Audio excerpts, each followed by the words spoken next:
takes a lot of time to really dial in a hook, little nuances, the length of the needle point, the barb, all of those things matter when you set the hook on a fish. This hook is going to be so good for so long, the point's going to hold up when I need it to. Handle with care. That's all I'm going to say. Probably no finer hook will ever be made in the history of hooks. Think about your hooks. It's the most important connection between you and the fish. If you're not fishing RedLine Series hooks, you better damn well hope your competitor's not. This is truly the best hook I've ever used.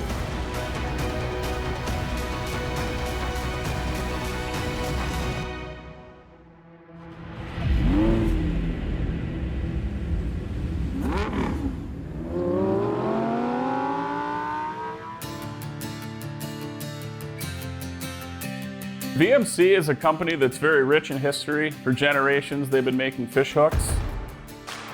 VMC grew and was grown into the bass market, with Seth specifically helping us get the NEKO hook on the map with his win on Mille Lacs Lake. 26 pounds!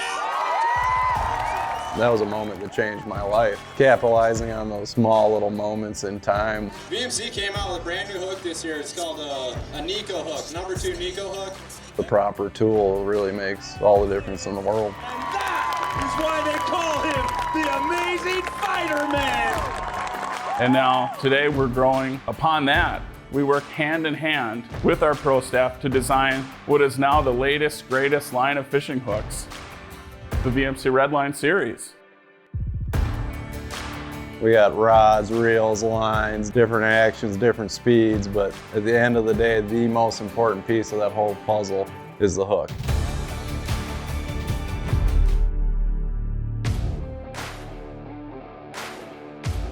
That's one of the cool parts about my job specifically, is experimenting and finding the right shapes and barb sizes and understanding the importance of those micro details. And it's worked. And a big part of that has been working with the best fishermen on planet Earth. The pro staff that we've assembled with VMC and Rapala, they're top of the line. They're the best of the best. Each guy has so much to contribute and so much knowledge and history and experience on the water. Sorry, bro. You just got redlined. Fish hooks are made of steel, and as Seth can attest to, we torture tested all these varying types of steel and came away with vanadium steel as the strongest. And then coating it with P.T.F.E gives it that slick coating to penetrate the fish's mouth even better. It's exactly where you want your hook. That red line pierce through the meat. They don't come off when you hook them right there. It's an incredible manufacturing process, and understanding the importance of that. The right size barb, the needle point that's not going to roll over after a few fish, like all that stuff, and connecting the dots from all of our pro staff to France at VMC is nothing short of incredible. So the RedLine hooks themselves have all the key features that we wanted to make the perfect hook. The hook eye is closed with resin, especially if you're using lighter braid. You can have that knot slip through that little gap. You don't have to worry about that with these hooks, so you can tie whatever knot you want, whatever kind of line. On top of that, we wanted to frost the cake and incorporate a hook lock system.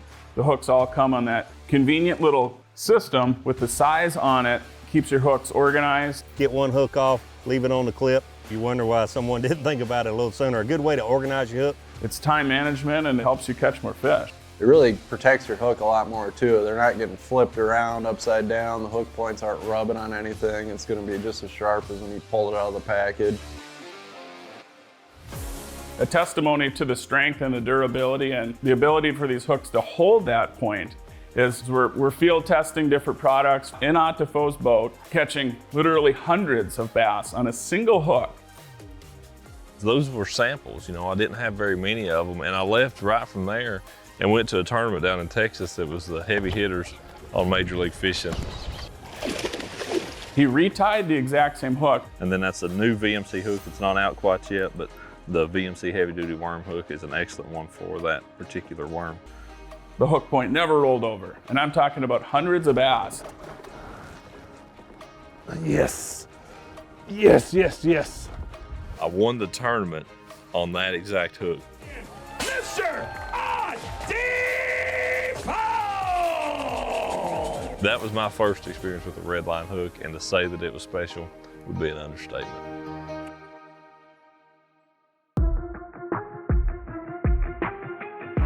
You know, every angler's got a variety of hooks in their boxes, and they have various applications, but in the grand scheme of things, there's power fishing hooks, finesse fishing hooks, and then treble.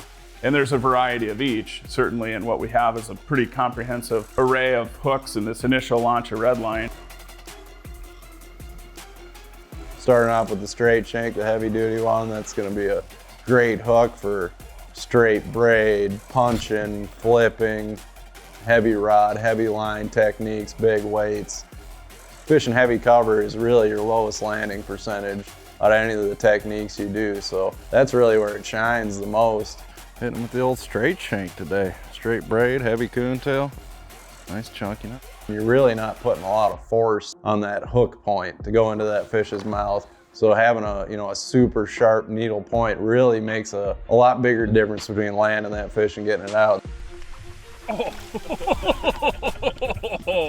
Look at that bass! Yeah. Look at the colors in that thing. Yeah, the hybrid worm hook, to me, that's gonna be a hook I'm picking up when I'm throwing soft jerk baits, soft stick baits, Carolina rigging. In my opinion, that's where that hook shines.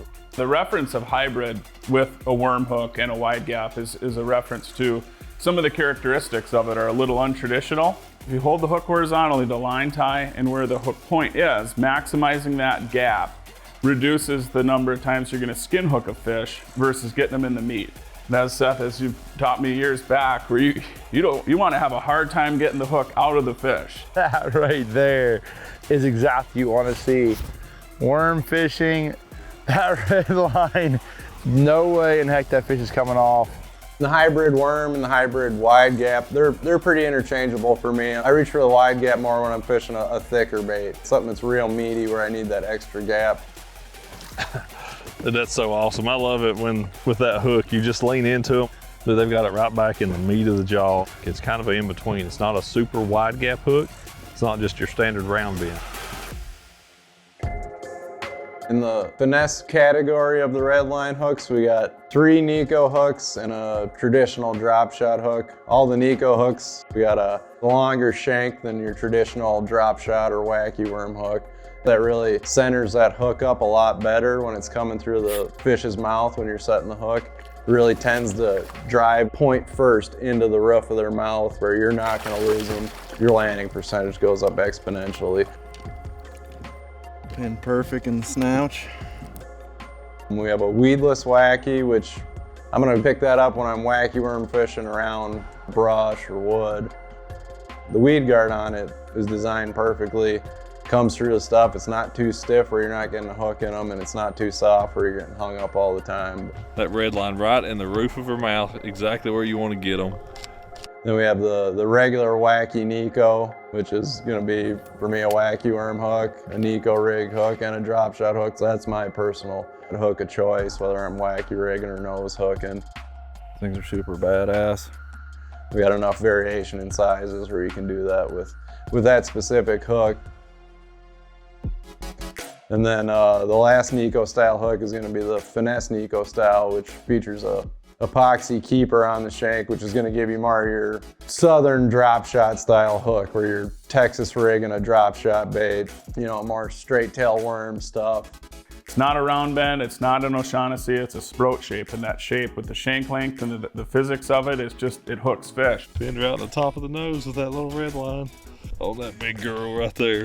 The NEKO hook has proven to be such a multi-species hook. The drop shot hook is truly that. That hook is just something you don't want to leave home without. It's just a hook that catches everything. It's a very thin hook. And this one has a lot larger barb, which is gonna, really just increases that landing percentage. Having that real small drop shot hook, I think that's gonna get you some more bites. If a bass touches this bait, it's going for a boat ride. There's something to be said about having the right hook on your hard bait. And when it comes to trebles, you want a hook that's light to penetrate easily. That's the perfect place you want to get them on a jerkbait, right in the corner of the jaw like that. They're gonna stay pinned on there good. Finesse trebles are about perfect. They have a thin diameter, but also have strength. Hooks that are too big, they're gonna overpower your bait. Hooks that are too small tend to bend out, but the thinner the hook you can have, the easier it's gonna penetrate that fish in that glancing moment where he takes a crack at your bait. When you have a bait with more than one treble hook, you want those other hooks that are freely swinging when those fish actually stick in their face. Yeah.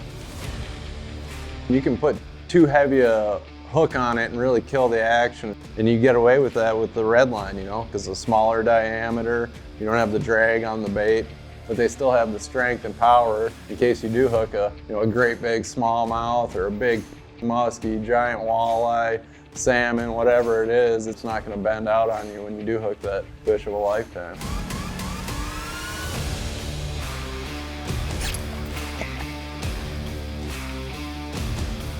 When you have hundreds of thousands of dollars on the line, this is how you want it to be. Hard to unhook.